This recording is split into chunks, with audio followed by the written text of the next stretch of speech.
Last lesson, you got started with story maps and you learned how to create a sidecar. So now let's say that you've come back to the computer lab the next day and the students want to find what they've made from the previous day and they want to add some images and a video. So where do we go find it? Well, there's two different ways we can find our existing story map. We could go into our content section. And you'll notice here that we've got story maps listed and we have web maps. Web maps are not interactive so much. It's basically just the map, whereas the story map is the presentation that you've been working on. So you can simply go find it and click on it in there, or you could go into your story map section and find the story map that you had created the previous day. Either way works.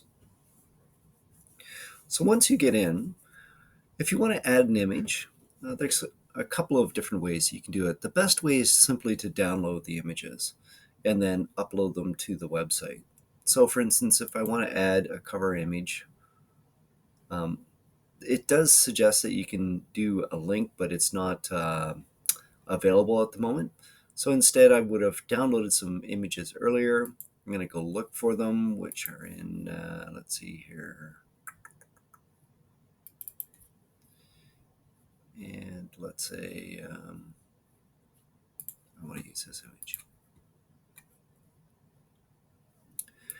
Now it's going to stretch that image and sometimes it can be really distorted. So you'll want to encourage students to pick images with a screen size resolution of about 800 by 600 or greater than that. Anything less than it looks really grainy, pixelated, and is not so exciting. So let's say I want to add an image in the one of my sidecars here. So for instance, perhaps I want to add one in here. So, well, actually, let's go for here. So you'll notice the little plus sign. If I click on the plus sign, I can add, where are we, image.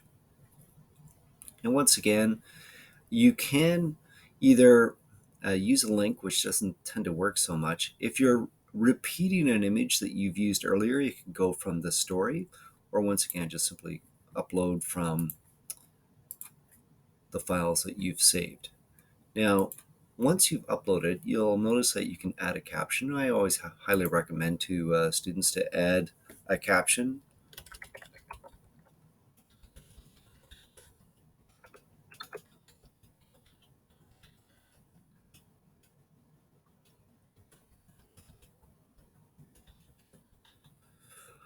And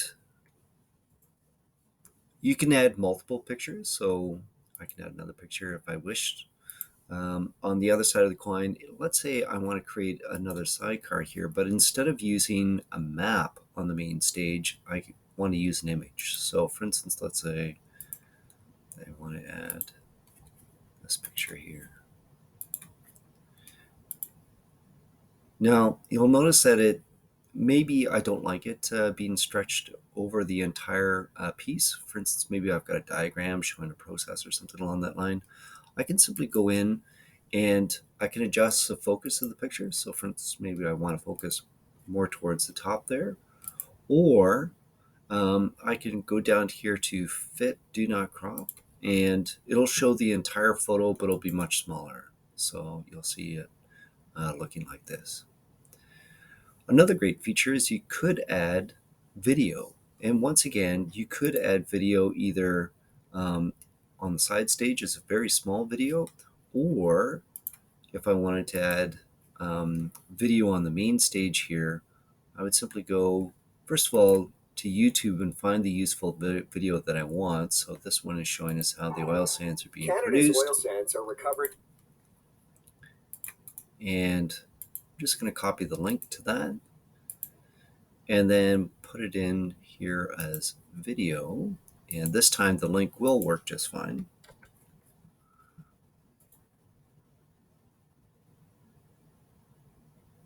And now I've got it embedded right in my slideshow.